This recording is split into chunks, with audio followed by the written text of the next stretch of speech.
Hello guys, welcome back to NCERT portal. और आज से हम शुरुआत करने जा रहे हैं आपकी क्लास जो 11th फिजिक्स चल रही है आपकी, जिसका ये चैप्टर 4 है, उसका ये पार्ट 2 है। और इसमें हम पढ़ने जा रहे हैं पोजीशन एंड डिस्प्लेसमेंट वेक्टर्स के बारे में। तो वेक्टर्स के बारे में हमने आपको पिछले लेक्चर में भी बात कर ली थी कि वेक्टर्स क्या हैं, स्केलर्स क्या हैं। अब थोड़ा और आगे हम समझ रहे हैं और पोजीशन और डिस्प्लेसमेंट वेक्टर को समझ लेते हैं। तो यहाँ पे देखिए क्या लिखा है कि to describe the position of an object moving in plane we need to choose an convenient point से ओ एज ओरिजिन। देखिए समझिए बात को, बोल रहे हैं कि हमें जो है डिस्क्राइब करने के लिए किसी भी पोजीशन को, है ना, एक ऑब्जेक्ट है आपका और उसकी पोजीशन हमें बतानी हो कि वो कहाँ है, किधर है ना, समझ पा रहे हो ना बात। तो उसी पोजीशन को बताने के लिए हम जो है वेक्टर का यूज़ करते हैं। तो हम जिस वेक्टर का यूज़ हम पोजीशन बताने के लिए करेंगे उसको हम बोलेंगे पोजीशन वेक्टर। क्लियर है आपको?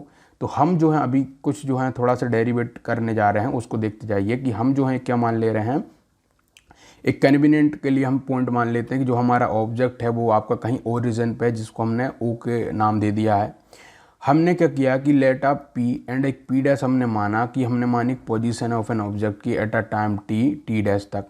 क्लियर हो रही होगी ये बात। हमने कहा कि जब इस तरीके से देखिए सिचुएशन को कि ऑब्जेक्ट हमारा ये था, तो ऑब्जेक्ट जब हमारा यहाँ था तो हमने उसको नाम क्या दे दिया, ओरिजिन। मान के चलिए कि ऑब्जेक्ट हमारा जो है, इस ग्राफ को देखते जाइए, है ना, ग्राफ को यहाँ मैं बना रहा हूँ। तो ऑब्जेक्ट से यहाँ पे आ जाता है पोजीशन पी पे एट अ टाइम जो है कहाँ पे आपका टी। समझ रहे हो ना, ये आपका पूरा बन रहा है। तो यहाँ पे मैं पोजीशन शो कर रहा हूँ आपकी, ये देखिए ध्यान से ज़रा, है ना, ये मैं पोजीशन शो कर रहा हूँ एट अ पॉइंट जो है ये मैं पी मान रहा हूँ जब आपका टाइम टी पे। और एक कोई सी फिर दूसरी आपकी पोजीशन आती है जो कि होती है P dash at a time T dash पर। तो इतनी सी चीज़ हमें ये बता रहे हैं। आगे इन्होंने कहा कि फिगर आप 4.1 का ए देखिए भाई ज़रा। तो फिगर 4.1 का ए देखते हैं हम इसमें। तो ए में आप देख पा रहे होगे आराम से कि यहाँ हो क्या रहा है, सिंपली एक आपका पॉइंट है पी और एक है आपका पी डैश। और यहाँ से जो आपका ये वेक्टर बना हुआ है, ये वाला वेक्टर, इसको इन्होंने आर नाम दिया है। और यहाँ तक जो वेक्टर बना उसको आर डैश नाम दिया है। इतना हमें क्लियर होता है देख के। अब और ज़रा आगे की सिचुएशन को समझते हैं। तो हो क्या रहा है, देखो ध्यान से कि बी जॉइन ओ जो है हमारा, उसको पी से जोड़ेंगे तो हमें एक स्ट्रेट लाइन मिलेगी, सीधी सी बात है। तो हम उस ओ पी को जो है एक पोजीशन वेक्टर का नाम दे देंगे उस जो है ऑफ ऑब्जेक्ट का एट अ टाइम टी पर। इस बात को बहुत अच्छे से समझ रहे होंगे आप कि हम जो है जो ओ पी लाइन बन रही है उस पोजीशन वेक्टर की, उस ऑब्जेक्ट की एक टाइम टी पर, उसको हम ये नाम दे रहे हैं ओपी। अब आगे देखिए जरा। तो हमने फिर क्या किया, एक एन एरो जो हमने मार्क कर दिया उसके हेड पे ऑफ दिस लाइन के। तो आपने देखा होगा कि हमने जो यहाँ पे ग्राफ में देखिएगा तो एक एरो हमने बनाया हुआ है इस तरीके से ना, ये एरो बनाया है। ये एरो इसलिए बनाया है क्योंकि ये पॉइंट टुवार्ड हमको बता रहा है कि ऑब्जेक्ट जो है इस डायरेक्शन में है ना। और ये पूरा का पूरा क्या बता रहा है हमें, ये जो दिख रहा है हमें वेक्टर के रूप में, ये बता रहा है कि पोजीशन की ओरिजिन से हमारा वो ऑब्जेक्ट यहाँ पर है, इतनी दूर है, और पॉइंट टुवार्ड इस तरफ है। इतनी से हमें बात क्लियर होती है ना। बहुत बढ़िया है भाई। आगे देखो, इट इज़ रिप्रेजेंटेड, आगे बोल रहा है कि जो आपका हेड ऑफ दिस लाइन है ना, और it is represented by a symbol R, जो कि आपका है O P equal to are.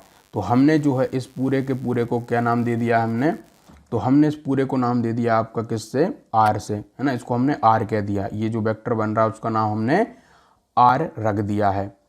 Point जो पी डैश है आपका, है ना, जो पी डैश पॉइंट है is represented by the another position vector, जिसको कि हम नाम क्या दे रहे हैं आपका, वो भी देख लीजिए। तो ओ पी डैश नाम दे रहे हैं जो कि डिनोटेड है आर डैश से। वो इसी की तरह हमने इसको भी कर दिया। The length of the vector जो आर है हमारा, वो रिप्रेजेंट द मैग्नीट्यूड कर रहा है ऑफ द वेक्टर एंड इस direction is the direction in which P lies as seen in from a O से। बहुत गजब की चीज़ बोल दी यहाँ पे। जो बच्चे समझ चुके हैं वो अपने आप को ज़रा धन्यवाद दो कि आपको समझ आ गया है। क्या बात बोली कि इन्होंने कहा जो लेंथ होगी उस वेक्टर की, जितना भी आप लंबा लेंथ जो है बनाओगे उस वेक्टर की, तो वो जो होगी आपकी, है ना, जो लेंथ ऑफ द वेक्टर वो शो करेगी कि उसका जो है मैग्नीट्यूड कितना है। मैग्नीट्यूड के बारे में मैंने आपको हज़ारों बार बताया भाई। मैग्नीट्यूड क्या होता है, जो आपका ये न्यूमेरिकल वैल्यू होती है। मैं कहता हूँ ना कि 1 2 3 4 5 इस तरीके से। तो हमने कहा कि 4 जो है मीटर, तो यहाँ पे 4 क्या है, उसका मैग्नीट्यूड है, मीटर उसकी यूनिट है। तो यहाँ पे हमें यही चीज़ समझनी है कि जो आपका यहाँ पे लेंथ जितनी होगी वेक्टर की, लेंथ जो है जितनी होगी है ना, ये इतना लंबा है तो इतना लंबा मतलब कि इतना ही इसका मैग्नीट्यूड है। यदि ये वाला वेक्टर ये देखिए आर डैश, इससे थोड़ा ज़्यादा लंबा मतलब कि इसका जो है मैग्नीट्यूड ज़्यादा है। अब दोनों की आप डायरेक्शन की बात करो है ना, आर डैश की और आर की, तो आपको डायरेक्शन भी पृथक पृथक मिलेगी। ये जो है इधर की ओर पॉइंट कर रहा है टुवर्ड, और ये जो है इधर की ओर कर रहा है। मतलब कि आप इन्फिनिटी भी जाओ तब भी ये दोनों आपस में कभी नहीं मिलने वाले हैं, मतलब कि इनकी डायरेक्शन जो है एक दूसरे के अलग अलग दिशा में है। तो यहाँ से हमें समझ ये आ रहा है कि इनका जो लेंथ होगी वो मैग्नीट्यूड को डिनोट करेगी, और क्या लिखा है, जो डायरेक्शन होगी इज द डायरेक्शन है इन विच जो है पी हमारा लाई कर रहा है एज सीन इन फ्रॉम जो है ओ से हमें दिख भी रहा है। इतनी सी बात क्लियर है। इफ़ द ऑब्जेक्ट जो है हमारा, जो ऑब्जेक्ट मूव करता है पी से लेके पी डैश तक, हमारा ऑब्जेक्ट पी से लेके पी डैश तक किया मूव। पी से पी डैश का क्या सेंस है भाई, पी से पी डैश का सेंस ये है कि ऑब्जेक्ट हमारा, देखिए यहाँ पे ये जो ग्राफ है उसको आप उसकी तरह मत लीजिए है ना। हम कन्फ्यूज़न यहाँ पे क्रिएट कर लेते हैं कि ग्राफ को हम ऐसे समझ लेते हैं कि ये हमारा जो है यहाँ पे कोई कार खड़ी है और वो कार यहाँ से यहाँ तक जा रही है ना। आप ये सोच रहे होगे दिमाग में, यही चीज़ नहीं सोचनी है आपको। आपको क्या नहीं सोचना है कि ये जो है कार नहीं है ना, ये हमने उस कार की रिप्रेजेंटेशन करी है। कैसी रिप्रेजेंटेशन करी है बच्चों, कि कार तो है ये वाली, कार यहाँ से यहाँ तक गई है। अब यहाँ से यहाँ तक गई है कार, तो हमने इस कार को हमने ऐसा जूम किया कि वो एक हमारा ऐसा है, हमने कार्टेशियन बनाया इस तरीके से, और उसमें हमने कहा कि कार जहाँ पर भी थी हमने उसका ओरिजिन माना, ओ नाम दे दिया। इतना हमें क्लियर होता है। और हमने इतना कहा कि कार जो थी हमारी वो कैसी है, एक टाइम पे चल रही होगी, तो उससे हमने बोला टी टाइम पे। तो जब टी टाइम पे उसने अपना मोशन चलना शुरू किया तो वो ऑलरेडी किसी एक पी पॉइंट पे थी है ना। जब उसने टाइम जो है टी टाइम तक वो पहुंची इधर पे टी टाइम तक, तो वो किसी पी पॉइंट पर पहुंची। तो जो वो पी पॉइंट पर पहुंची है, यहाँ से हमें क्लियर हो रहा है ये बात हमें बहुत अच्छे से, कि जब वो टी टाइम पर पी पॉइंट पर पहुंची तो फिर जाके वो कहीं पे और जहाँ आगे बढ़ गई ये वाली कार हमारी, तो वो फिर किसी और दूसरी जगह पहुंची होगी, तो से हमने उसको दे दिया टी डैश और वो हमारी पी डैश पर पहुंची। तो यहाँ से यहाँ तक का बीच का जो फासला इनका हुआ हमारे ग्राफ में, उसको हमने नाम दे दिया है क्या, पी से पी डैश तक का। तो यही चीज़ हम आपको बता रहे हैं, तो समझ रहे हो ना बात। तो यही जो फासला बन रहा है क्या हमारा, पी से पी डैश तक का, पी से पी डैश तक का। तो ओवरऑल हम यदि उसको ध्यान से देखें, सोच के देखिए, फिजिकली प्रैक्टिकली आप अपने सामने कार को रखिए और कार यहाँ से यहाँ तक गई, मतलब कि पी पॉइंट से आपकी पी डैश पॉइंट तक गई, तो आप उसको क्या नाम दोगे, तो सिंपली आप दोगे कि भाई वो जो है आपकी डिस्प्लेसमेंट कर रही है। तो यही जो बन रहा है आपका ये वाला जो एक आपका वेक्टर बना है यहाँ से जो है पी से पी डैश तक का, इसी को इन्होंने नाम दे दिया उसका डिस्प्लेसमेंट वेक्टर। हमें इतनी सी बात क्लियर होनी चाहिए। तो डिस्प्लेसमेंट वेक्टर और कुछ नहीं है, ये सिंपली पी से लेके पी डैश तक का ही हमें शो करने वाला एक वेक्टर है। तो पी से पी डैश तक का हमारा क्या हो गया, यहाँ पे डिस्प्लेसमेंट वेक्टर हो गया, जो कि करस्पॉन्डिंग है टू द मोशन फ्रॉम जो है point P at a time T to the point जो है P at a time T dash, P dash से पी डैश टी डैश तक। बहुत ही छोटी सी चीज़ है ना, समझ आ रही होगी हमें। आगे देखो, यहाँ पे एक और बात समझिए कि जिसका जो पी और पी डैश की मैं बात कर रहा हूँ, वहाँ पे जो उसका जो पी वाला हिस्सा है वो इसकी टेल है इस वेक्टर की, और जो उसका ये जो एरो वाला हिस्सा जो कि पी डैश पर लाई कर रहा है वो उसका हेड है। तो यहाँ से हमें ये फंडा क्लियर होता है ना। अब यहीं से रूल बनते जाएंगे ना, वेक्टर के आपने रूल पढ़े होंगे है ना, और अभी आप बहुत सारे रूल पढ़ोगे कि भाई एक वेक्टर ट्रायंगल लो वेक्टर पढ़ोगे आप, उसके अलावा आप पैरेललोग्राम लो पढ़ोगे। तो इस तरह से आप बहुत सारे लो पढ़ोगे इस वेक्टर के एडिशन सब्ट्रैक्शन का। लेकिन मैं सभी को आपको फिजिकली प्रैक्टिकली बताऊंगा, जो कि आप अपने सामने देख के उनको कर पाओगे है ना। फिर आपको ये ज़रूरत नहीं पड़ेगी कि क्या वेक्टर है, कौन सा वेक्टर है, वो सब आपके दिमाग में नहीं आएगा। अब समझते जाओ पहले। तो आगे देखिए ज़रा, ये जो है it is important to note that displacement vector is the straight line joining the initial and final position and does not depend on the actual path undertaken by the object between the two position. बहुत बड़ी बात बोल दी इन्होंने, कहा कि हमारे लिए important है ये नोट करना कि जो डिस्प्लेसमेंट वेक्टर की आप बात कर रहे हो, डिस्प्लेसमेंट वेक्टर जो कि पी से पी डैश तक बन रहा था, वो एक स्ट्रेट लाइन बन रही है जो कि जॉइन कर रहा है इनिशियल और फाइनल पोजीशन को, और डज नॉट डिपेंड जो है किसी भी एक्चुअल जो है पाथ जो कि उसने अंडरटेकन करी होगी ऑब्जेक्ट ने बिटवीन द टू पोजीशन के बीच में।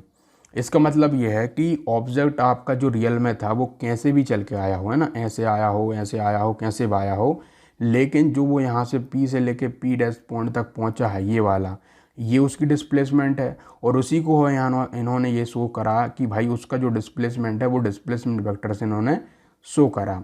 यही बात इन्होंने इस पॉइंट में बोली। फॉर एग्जांपल के लिए ना फिगर 4.1 का आप भी देखिए ज़रा, उसमें दिया है कि एक इनिशियल एंड फाइनल पोजीशन एक पी और एक क्यू की, है ना। वहाँ पे जो आप डिस्प्लेसमेंट वेक्टर देखोगे वो सेम है पी क्यू की तरह। कैसे सेम है आप देखिए ज़रा। हमने मान के चला कि ऑब्जेक्ट कोई ऐसा मोशन दिखा रहा है जहाँ पे कि वो क्या क्या मोशन कर रहा है, उसका जो ग्राफ हमारे सामने बन के आ रहा है। देखो एक कार थी हमारी, कार कुछ ऐसा अजीब सा मोशन करने लगी जिसकी वजह से जो ग्राफ हमारा बन के आया। इन दोनों में अंतर समझिए बच्चों। एक है एक्चुअल सिचुएशन जहाँ पे कार हमारी एक रोड पर रन कर रही है, चाहे वो स्ट्रेट हो चाहे वो कर्व हो, इससे मतलब नहीं करता है, वो है एक्चुअल सिचुएशन। और एक है जिसमें कि हम ग्राफ पे सिचुएशन देखते हैं। तो हमारी जब कार ने एक जो है रोड पर या फिर किसी भी जगह पे मूव करा और उसने जो है कुछ भी अपने आप से मोशन करा, और जब हमने उसका ग्राफ बनाने की कोशिश करी उस मोशन का, जो कार मोशन कर रही थी, तो वो कुछ हमारे पास कुछ इस तरह से ग्राफ आया, है ना। तो हमने कहा कि भाई कार जब इनिशियल हमारी पी पॉइंट पर थी और हमने कहा कि ओवरऑल जब उसने सब कुछ मोशन कर दिया तो हमें वो क्यू पॉइंट पर मिली, कार घूम फिर कर क्यू पॉइंट पर मिली। तो इस चीज़ से हमने क्या समझा कि उसका जो ओवरऑल डिस्प्लेसमेंट हुआ है वो आपका पी से ले क्यू तक हुआ है। तो इस केस में हमने नाम कह दिया कि ये जो वेक्टर बन रहा है आपका पी और क्यू वो आपका एक डिस्प्लेसमेंट वेक्टर है। इतनी सी बात हमें क्लियर होती है। बहुत बढ़िया, यही मैं बताना चाह रहा हूँ आपको कि आपका जो डिस्प्लेसमेंट वेक्टर आएगा वो एक शॉर्टेस्ट डिस्टेंस आएगी और साथ ही में वो उसको करेगा जो कि इंडिपेंडेंट ऑफ पाथ लेंथ के होगा। पाथ लेंथ के बारे में मैंने आपको बताया था, पाथ लेंथ क्या होती है आपकी। तो पी क्यू जो है आपका for a different path of journey से आप P A B C Q and आपका है पी डी क्यू है। ये एक बात और देखिए यहाँ पे, अब यहाँ मान के चलिए, है ना, ध्यान से देखिए कि हो सकता है कि ऑब्जेक्ट जो था हमारा घूम फिर कर कहाँ पे आ गया, ई पॉइंट पे आ रहा होता यहाँ पे। तो उस सिचुएशन में हम जो इसका पाथ बताते या फिर इसकी जो डिस्प्लेसमेंट बताते वो पी ई बोलते, क्योंकि वहाँ पे वो उसका जो टोटल डिस्प्लेसमेंट होता वो कहाँ तक होता आपका, ये होता पी से लेके ई तक, है ना। तो वहीं पे वो अलग अलग तरीके से डिपेंड करेगा। तो है ना, P A B C Q के लिए अलग होगा, पी डी क्यू के लिए अलग होगा, P B U F Q के लिए अलग होगा। तो देयरफॉर जो मैग्नीट्यूड होगा डिस्प्लेसमेंट का इज आइदर लेस हो सकता है या इक्वल हो सकता है पाथ लेंथ के ऑफ एन ऑब्जेक्ट के बिटवीन टू पॉइंट के। और this fact was emphasised in the previous chapter also while discussing motion along a straight line. तो भाई साहब डिस्प्लेसमेंट के बारे में हमने बहुत अच्छे से डीपली आपको बता दिया था जब हम बात कर रहे थे motion in a straight line में। वही का भाई यहाँ पे कंसेप्ट है। अब हम बात करते हैं सबसे इंपॉर्टेंट पॉइंट की, जो होता है आपका कि इक्वलिटी ऑफ जो है वेक्टर्स। इक्वलिटी क्या होता है वेक्टर्स में? तो जब भी कोई भी दो वेक्टर हो, एक है ए और एक है बी, आपके जो भी सेट हो जाएंगे वो इक्वल। हम उन दो वेक्टर को इक्वल उसी सिचुएशन में बोलेंगे यदि एंड ओनली, है ना, सिर्फ और सिर्फ कब? जब they have the same magnitude and the same direction. मतलब कि से एक वेक्टर है आपका ए है और एक वेक्टर और है आपका कौन, बी है। तो मान के चलिए कि आपका ए और बी हम बोल रहे हैं कि इनका मैग्नीट्यूड भी 2 है और इसका मैग्नीट्यूड भी 2 है और इसकी डायरेक्शन भी इसी तरफ है ना, नॉर्थ ही मान लीजिए आप, है ना, नॉर्थ में ही इसका डायरेक्शन है और इसकी भी कहाँ पे, नॉर्थ में है। तो हम कह सकते हैं कि ए और बी आपस में कैसे हैं, सेम वेक्टर्स हैं। क्लियर होती है ये बात। और मान के चलिए कि यदि हमारा जो है ये बी वेक्टर या हमारा जो है किस में सेम होता है, डायरेक्शन में सेम होता, बट इसका मैग्नीट्यूड बढ़ के 3 होता, तो उस सिचुएशन में हम क्या बोलते हैं कि ए और बी आपस में इक्वल नहीं है, मतलब कि वो इक्वल वेक्टर्स नहीं है। तो इतनी सी बात है ये वेक्टर को लेके, जो कि हमको यहाँ पे अब बताने वाला है ये। तो याद रखिएगा इसको कि सेम मैग्नीट्यूड और सेम डायरेक्शन होने पर ही हमारा क्या होगा, ए और बी इक्वल होंगे। अब एक जो है चीज़ इन्होंने और समझाने की कोशिश करी है, वो जरा समझिए कि हमारी स्टडी जो हम कर रहे हैं उसमें हम वेक्टर को do not have a fixed location, हम हमारे वेक्टर की फिक्स लोकेशन नहीं रखेंगे। इसका क्या मतलब हुआ? इसका मतलब हुआ कि से ये एक मेरा वेक्टर है, तो इसको जो है मैं उठाकर, है ना, इसको जो है मैं उठाकर कहीं भी रख सकता हूँ, है ना, इसकी कोई भी मैं लोकेशन को फिक्स नहीं करूँगा। अब आपको दिमाग में ये आ रहा होगा कि क्या क्या भाई बकवास कर रहे हो आप, है ना, इनको कैसे आप उठा के रख रहे हो, ये क्या हो रहा है। इसका मतलब ये है बच्चों, समझो कि जब मैं आपको पढ़ाई बताऊंगा, समझाऊंगा, तो उसमें मैं कार्टेशियन प्लान बनाऊंगा ही बनाऊंगा, जिसमें कि मेरा क्या होगा, ये कोई ओरिजिन होगा, फिर कुछ उसमें पॉइंट्स होंगे, इधर पे कुछ टाइम बढ़ रहा होगा, या फिर हो सकता है इधर डिस्प्लेसमेंट बढ़ रही होगी, है ना, तो ऐसे मैं बनाऊंगा ही बनाऊंगा।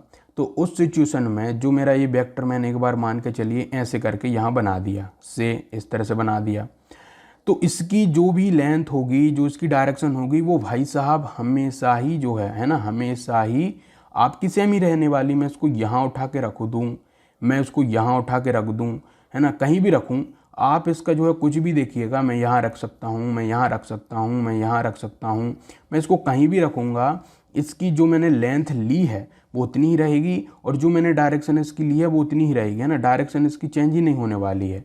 तो इतनी सी बात मैं आपको बताने की कोशिश कर रहा हूँ, और ये आपको शायद जो है बच्चों को अच्छे से समझ भी आ रही होगी, है ना। तो वही बोल रहे हैं कि हमारी स्टडी में वेक्टर की कोई भी फिक्स लोकेशन हम नहीं रखेंगे, और सो डिस्प्लेसिंग जो है आप बोल रहे होंगे कि so displacing a vector parallel to itself जो है लीव द जो है अनचेंज, है ना। देखो मैं अब और अच्छे से इसको समझाने की कोशिश करता हूँ आपको। बच्चों थोड़ा टाइम ले सकता है ये प्रोसेस जो मैं बता रहा हूँ, लेकिन ध्यान से सुनिएगा। से हमने एक वेक्टर बनाया है, ये देखिए मैं एक वेक्टर बनाने की कोशिश करता हूँ, मैंने एक वेक्टर बनाया है, और इसी को मैं कॉपी कर लेता हूँ, है ना, इसी को मैं जो है कॉपी करके यहाँ पे जो है पेस्ट कर देता हूँ, है ना, क्या कर देता हूँ, पेस्ट कर देता हूँ भाई। ये देखिए हमारा जो है एक वेक्टर हमने यहाँ पेस्ट कर दिया। ये मेरे दो वेक्टर्स हैं, दोनों ही एक दूसरे पर जो है वो कर रहे होंगे। अब यहाँ पे मैंने इसको नाम दिया, है ना, पहले वाले को ए, और इसको नाम दे दिया बी। अब यहाँ से देखिए इसकी भी लेंथ सेम है, इसकी भी लेंथ सेम है, ए वाले का भी जो है मैग्नीट्यूड उतना ही है ना, डायरेक्शन भी एक आपको दिख रही होगी, एक ही तरफ कर रहे हैं, और ये भी एक तरफ कर रहा है। तो यदि हमने जैसा अभी कहा कि इनकी हम लोकेशन को फिक्स नहीं रखेंगे, तो मैं इसको उठा के जो है ना, पहले वाले को उठा के जो है मैं क्या कर सकता हूँ, इसके ऊपर रख सकता हूँ, है ना। तो पहले वाले को उठा के मैं इसके ऊपर रख दूंगा, तो मेरा जो है वो सेम ही आएगा, है ना, बिल्कुल सेम आएगा। देखिएगा ज़रा मैं बनाने की कोशिश, ये देखिए, है ना, यहाँ पे मेरे ये दो वेक्टर थे, याद रखिएगा। तो इससे मैं ये कहना चाह रहा हूँ कि वेक्टर्स को हम जो है किसी भी डायरेक्शन में इधर उधर कर सकते हैं, और साथ ही में जो है हम उसको फ्री टू मूव है। तो वेक्टर्स जो होते हैं ऐसे वेक्टर जो कि हमारे क्या लिखा है इन्होंने कि displacing a vector parallel to itself leave the vector unchanged, और such vector are called a free vector.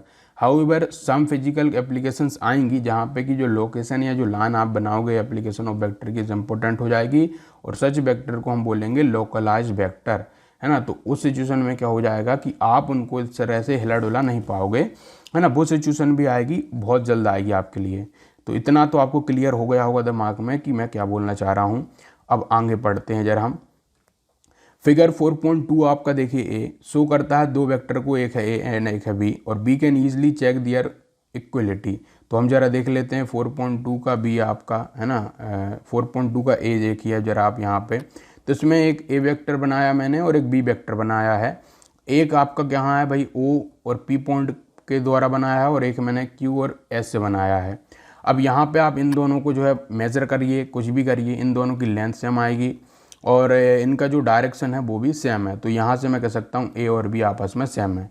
But Q ये वाला देखिए आप, बी वाला, बी में बिल्कुल खास दिख रहा है हमें, और समझ भी आ रहा है कि हो सकता है ए और बी की मैग्नीट्यूड सेम हो, बट डायरेक्शन हमें एग्जैक्ट समझ आ रही है कि दोनों की क्या है, डिफरेंट है। तो इस केस में मैं बोलूँगा कि मेरा जो वेक्टर है ए और बी, ए डैश और बी डैश आपके इक्वल नहीं है, इस वाले में इक्वल है।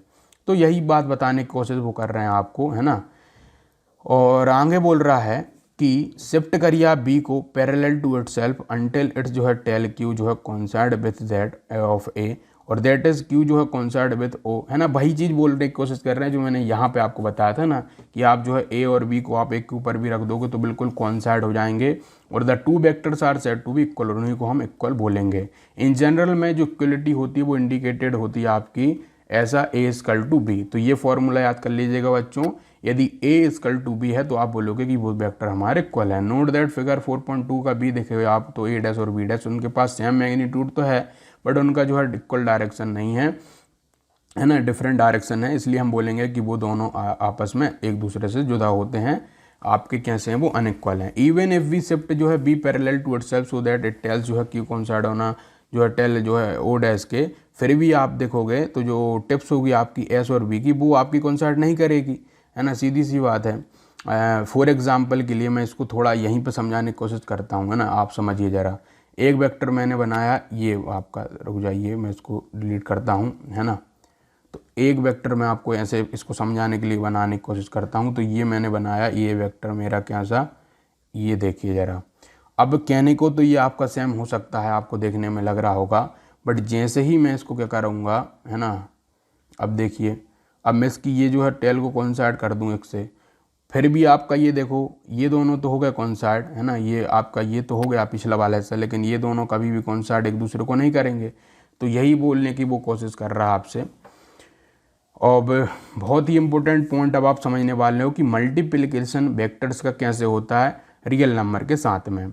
बच्चों, मैं इसको शुरू करूं उससे पहले मैं एक छोटा सा पॉइंट क्लियर कर देता हूं कि हम जो मल्टीप्लिकेशन कर रहे हैं वेक्टर्स को लेके, अब वो एक सेंस समझो, पकड़ो थोड़ा सा इसको कि ये हो क्या रहा है, वेक्टर्स का मल्टीप्लिकेशन ये क्या होने लगा भाई। देखिए बच्चों, जो वेक्टर्स हम खेल रहे हैं उसमें आपको एक बात समझ लेनी है कि जो वेक्टर्स हम जितने भी रिप्रेजेंट करेंगे, जितने वेक्टर बनाएंगे, वो रियल सिचुएशन में कोई ना कोई जो है एक फिजिकल क्वांटिटी को शो कर रहे होंगे। मैं आपको वेक्टर बनाता हूँ ये वाला, हो सकता है कि ये स्पीड को शो कर रहा हो, है ना, स्पीड को डिनोट कर रहा हो ये वेक्टर। मैं कोई वेक्टर बनाता हूँ जो कि वेलोसिटी को डिनोट कर रहा हो, कोई एक वेक्टर मैंने बनाया। वैसे तो स्पीड जो है एक आपकी कैसी है, स्केलर क्वांटिटी है, तो उसका तो वेक्टर बनेगा नहीं। मैंने वेलोसिटी बनाया, मैंने फोर्स बनाया, तो ये सब चीज़ें क्या है असल में, ये जो मैं वेक्टर बना रहा हूँ वो किसी ना किसी फिजिकल क्वांटिटी को रिप्रेजेंट कर रही हैं।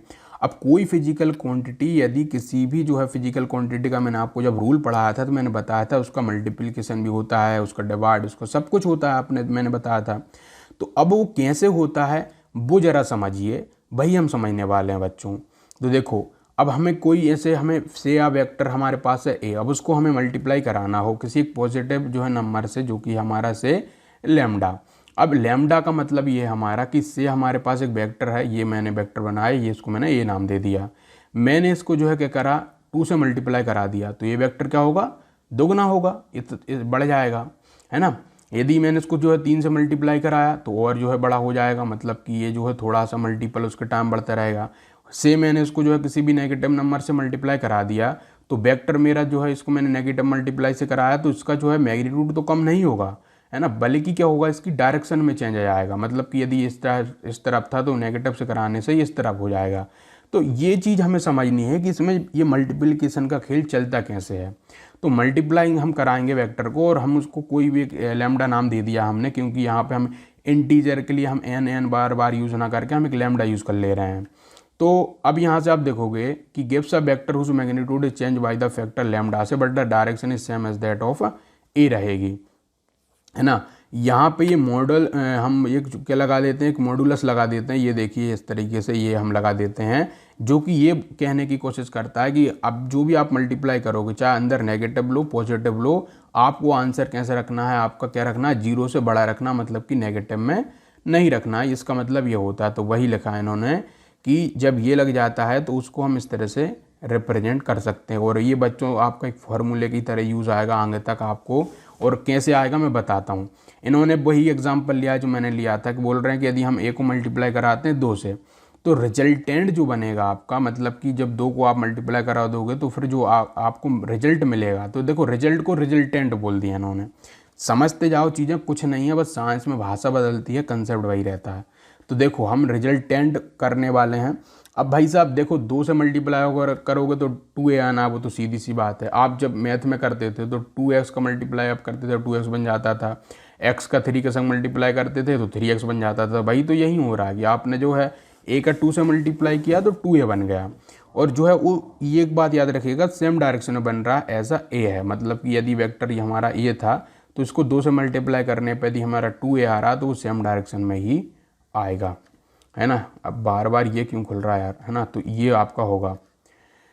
आगे देखिए ज़रा समझते हैं। तो बोल रहा है कि अब आपका जो है ना, सेम डायरेक्शन में ही होगा बट मैग्नीट्यूड उसका ट्वाइस हो जाएगा। और मैग्नीट्यूड को हम ऐसे रिप्रेजेंट कर देते हैं, कैसे कर देते हैं, मॉडुलस लगा के, इस तरीके से कि ये तो है वेक्टर और उसका ये हमने लगा दिया मॉडुलस। क्लियर है। फिगर 4.3 का ए देखो, अब जरा फिगर 4.3 का ए देख लेते हैं। ये देखिए ए, हमने क्या किया, सिंपली इस ए को जो है 2 से मल्टीप्लाई करा दिया, तो ये देखो लम्बा हो गया, इससे दुगना हो गया। ये सीधी सी बात है यार, है ना। तो समझ आ रहा होगा हमको। और आपको मैंने फिर से बोल देता हूँ, ये वेक्टर किसको रिप्रेजेंट कर रहा है, से, या हो सकता है ये फोर्स को रिप्रेजेंट कर रहा हो सकता है कि आपका वेलोसिटी को रिप्रेजेंट कर रहा हो, मतलब कि रियल लाइफ की कोई ना कोई जो है किसी भी फिजिकल क्वांटिटी को रिप्रेजेंट ये कर रहा है। अब आगे समझते हैं जरा। मल्टीप्लाई करेंगे एक वेक्टर को एक नेगेटिव नंबर से, अब क्या होगा भैया, नेगेटिव नंबर से कर दोगे तो सीधी सी बात है, जैसे मैंने आपको बताया है, वो उसके टाइम तो हो जाएगा, उसका मैग्नीट्यूड उतना टाइम हो जाएगा, बट उसकी डायरेक्शन जो है चेंज हो जाएगी। इतनी सी बात याद रख लो, है ना, कि उसका जो है मैग्नीट्यूड जो है लैम्डा टाइम बढ़ जाएगा, बस उसकी डायरेक्शन अपोजिट हो जाएगी। Multiplying a given vector A by a negative number, जैसे कि हम माइनस जो है किससे कर दें, 1 से कर दें, माइनस का 1.5 से कर दें, तो वो हमें डायरेक्शन उल्टी दे देगा। जैसे कि अभी हमारे पास क्या था, ए था, है ना, इधर देखिए ए था, इसको हमने नेगेटिव से किया तो हमें जो है इतना मिल गया है, और इसको हम जो है माइनस का 1.5 गुना कर देते तो और हमें थोड़ा सा लंबा मिल जाएगा ये। तो बस मैग्नीट्यूड में चेंज आया है ना, कि मैग्नीट्यूड बढ़ेगा ही हमेशा, कभी भी आप किसी भी नंबर से मल्टीप्लाई कराओगे मैग्नीट्यूड बढ़ेगा ही बढ़ेगा, बट साथ में क्या हो जाएगा कि उसकी यदि आप नेगेटिव ले लोगे तो डायरेक्शन चेंज हो जाएगी। इतनी सी चेंज आता, और कुछ बड़ी चीज़ है नहीं है, सब देखते जा रहे हो आप। आगे देखिए ज़रा एक और। अब फैक्टर जो लैम्डा था हमारा वाई, विच जो है vector as multiply could be a scalar having its own physical dimension हो सकती है। फिजिकल देखिए डायमेंशन कैसे हो सकती है, जैसे मैंने आपसे कहा है, आपको देखो कि dimension of lambda A is the product of dimension of lambda जो है एंड ए। फॉर एग्जांपल के लिए यदि हमने मल्टीप्लाई किया एक कांस्टेंट वेलोसिटी को, मैंने कहा था ना कि सारे के सारे वेक्टर किसी न किसी फिजिकल जो है आपकी क्वांटिटी को, डायमेंशन को रिप्रेजेंट कर रहे हैं भाई साहब, इसलिए तो उन्होंने यहाँ पे वर्ड नाम ले लिया वेलोसिटी। कहने लगे कि हमने कांस्टेंट वेलोसिटी वेक्टर हमने बनाया, कांस्टेंट वेलोसिटी वेक्टर से ऐसे बना सकता हूँ मैं, ये बना दिया मैंने। इसको जो है बोला जा रहा है कि इसको मैंने मल्टीप्लाई किया किससे, वाई ड्यूरेशन ऑफ टाइम से, मतलब कि वेलोसिटी और टाइम से कर दिया मैंने। ये मेरा वेलोसिटी था और कोई वेक्टर मेरा बन रहा था टाइम के लिए, तो उसका जो है मैंने इसे इसको टी नाम दे दिया। और वी और टी का जब मैंने मल्टीप्लाई किया तो मुझे क्या मिला, डिस्प्लेसमेंट मिला। क्यों डिस्प्लेसमेंट मिला भाई मुझे, क्योंकि सीधा सा मैंने अभी तो पढ़ा भाई रूल की, मेरा जो आपका वेलोसिटी होता है वो क्या होता है आपका डिस्प्लेसमेंट, जिसको मैं डी नाम दे देता हूँ इधर पे, और ओवर टाइम होता है। अब चूंकि मैंने वी और टी का आपस में मल्टीप्लाई किया तो मुझे क्या मिल रहा है, डी मिल रहा है डिस्प्लेसमेंट। और डिस्प्लेसमेंट जो मुझे मिल रहा है वो मेरा डिस्प्लेसमेंट वेक्टर मिल रहा है, क्योंकि मैं वेक्टर का मल्टीप्लाई करा रहा हूँ। हर चीज़ को मैं आपको बहुत ही सिंपल में बता रहा हूँ बच्चों, यदि आप नहीं समझ पा रहे हो तो प्लीज़ ध्यान से सुनना मेरे शब्दों को, बहुत बड़ी चीज़ है ये। और जिस बच्चे ने यहीं पे ये सब क्लियर कर लिया, मैं बोल रहा हूँ जीवन भर उसका जो है ये साथ निभाएगी, है ना। कई बच्चों को यही क्लियर नहीं होता कि हम वेक्टर का मल्टीप्लाई क्यों करा रहे हैं, एडिशन क्यों करा रहे हैं, वेक्टर नाम की चिड़िया है क्या, तो इसी के बारे में उनको क्लियर नहीं होता। मैं वही चीज़ बता रहा हूँ आपको, ध्यान से सुनते जाओ, सारी चीज़ें मज़ा दे देगी आपको एट द लास्ट में। अब देखो ज़रा, अभी तो हमने मल्टीप्लाई डिवाइड देखा, तो जैसे हमने फिजिकल क्वांटिटी का जो है आपने मल्टीप्लाई डिवाइड भी कराया था, उसको हमने एडिशन सब्ट्रैक्शन कराया था, उसी तरीके से वेक्टर्स का भी हम अब एडिशन सब्ट्रैक्शन कराएंगे। अब कैसे कराएंगे वो देखो। तो अब जब हम क्या करा रहे हैं इसका, अब ग्राफिकल मेथड से करा रहे हैं। ग्राफिकल मेथड क्या होती है भाई साहब, ग्राफिकल मेथड भाई कि हम यहाँ पर एक वेक्टर लेंगे, है ना, जैसे कि हमारा मान के चलिए ये एक वेक्टर है, उसका हमने क्या करा, एक दूसरा कोई वेक्टर है से ये एक कोई वेक्टर है, मुझे इसको और इसको आपस में घटाना हो या मुझे इसको और इसको आपस में जोड़ना हो, तो अब रिजल्टेंट क्या मिलेगा भाई जुड़ने के बाद। तो ऐसा नहीं है यहाँ पे कि भाई साहब आपने 2 और 2 को जोड़ दिया, आपको हमने 4 दे दिया, ऐसा नहीं होता इसमें। कैसा हो सकता है कि हो सकता है कि इनके और इनके जुड़ने से आपको जो रिजल्ट मिले कुछ और मिल जाए से, या 5 मिल जाए। आप बोलोगे यार 2 और 2 5 कैसे होगा यहाँ पे, तो ऐसा जो है खेल यहाँ पे चलता है वेक्टर के केस में, है ना। और उसमें आप देखोगे कि जब 2 वेक्टर्स जुड़ेंगे तो उनका हम जो है 2 तरीके से एडिशन सब्ट्रैक्शन करते हैं। आपका एक तो यहाँ दिख रही होगी ग्राफिकल मेथड, इसमें हम 2 लॉ पढ़ेंगे, एक तो है आपका कि ट्रायंगल लॉ, है ना, ट्रायंगल लॉ पढ़ेंगे, और एक हम पढ़ेंगे पैरेललोग्राम लॉ पढ़ेंगे। ये ट्रायंगल लॉ और पैरेललोग्राम लॉ कैसे आ गया भाई साहब, है ना, तो इसको हम समझेंगे, बहुत अच्छे समझेंगे। तो पैरेललोग्राम जो लो है होता है वो इसी ट्रायंगल लो का ही भाई है ना, कोई बड़ी डिफरेंस नहीं होती है। मैं जब बताऊंगा आपको तो आप बोलोगे अरे ये इतना ईजी था, बहुत ही ईजी होता है, मैं आपको समझाऊंगा, ध्यान से समझिएगा। तो जरा मैं इसका जो है आपको पढ़ाना शुरू करता हूँ, है ना। और मैं चाहता हूँ कि बच्चों इसको हम एक नेक्स्ट लेक्चर में ही रख लेंगे, क्योंकि ये थोड़ा सा क्या है आपके लिए नई चीज़ है ना। ये पैरेललोग्राम और एक आपका ट्रायंगलोग्राम ये वगैरह वगैरह, तो इसको मैं चाहता हूँ अगली वीडियो में ले लूँ, है ना। और इस लेक्चर में हम इतना ही रख लेते हैं, क्योंकि आपको जो है समझ तो बिल्कुल आ ही गया होगा। मैं आपको फिर से कहूँगा, वीडियो को 2 बार देखो, 3 बार देखो, 1000 बार देखो, जब तक आपके दिमाग में इतनी सी बात क्लियर ना हो जाए कि ये वेक्टर नाम चिड़िया क्या है, फिजिकल क्वांटिटी वेक्टर की क्वेश्चन कैसे रिप्रेजेंट हो रही है, और एडिशन सब्ट्रैक्शन या मल्टीप्लिकेशन डिवीजन हम क्यों कर रहे हैं, ये बात जिस बच्चे को क्लियर हो जाएगी प्लीज़ जो है मुझे कमेंट बॉक्स में लिख दीजिएगा कि सर हमें बिल्कुल क्लियर है। साथ में बच्चों एक मेरा आज का एक क्वेश्चन हो रहा है आपके लिए कि मुझे आप एक आंसर दीजिए कि यदि मेरे पास क्या है फोर्स है ना, मैं फोर्स लगाता हूँ किसी बॉडी पे, से मेरे पास ये पूरे एक बॉडी रखी हुई है, मैंने इस पर फोर्स लगाया इस डायरेक्शन में। अब यदि मैं इसको जो है क्या करूँ, इधर इस डायरेक्शन में फोर्स दे रहा हूँ, तो जब मैं इसको ग्राफ में रिप्रेजेंट करूँगा, ग्राफ में मैं जब इसको रिप्रेजेंट करूँगा इस बॉडी को जो मैं फोर्स दे रहा हूँ, तो इसको करने के लिए मैं जो हूँ किस तरह का जो है वेक्टर बनाऊँगा। क्या वो मेरा अपवर्ड होगा या फिर मेरा वो जो है डाउनवर्ड होगा, क्या मेरा वो जो है इस तरफ से वेक्टर होगा, मतलब मैं कैसे वेक्टर बनाऊंगा जब मैं इधर बना रहूँगा, और वो किस बेस पे बनेगा, मुझे इसका आंसर चाहिए आपसे, है ना। मैं फोर्स लगा रहा हूँ इस डायरेक्शन में और मुझे रिप्रेजेंट करना है इस ग्राफ पे, तो वो कैसा ग्राफ बन रहा होगा, किस तरह का ग्राफ बन रहा होगा, इसको मुझे आप थोड़ा बताइए, है ना। तो इस वीडियो में हम इतना ही रखते हैं बच्चों, इस लेक्चर में हम इतना ही रखते हैं। अगले लेक्चर में लेके आएंगे, बहुत ही गजब का टॉपिक है आपका, इस पूरे चैप्टर का सबसे एकदम धमाकेदार टॉपिक है ना, कि एडिशन सब्ट्रैक्शन और ये कैसे होता है, पैरेललोग्राम क्या होता है और ट्रायंगल लो क्या होता है, सब बताऊंगा मैं आपको। तो इस लेक्चर में इतना ही रखते हैं। Thank you very much.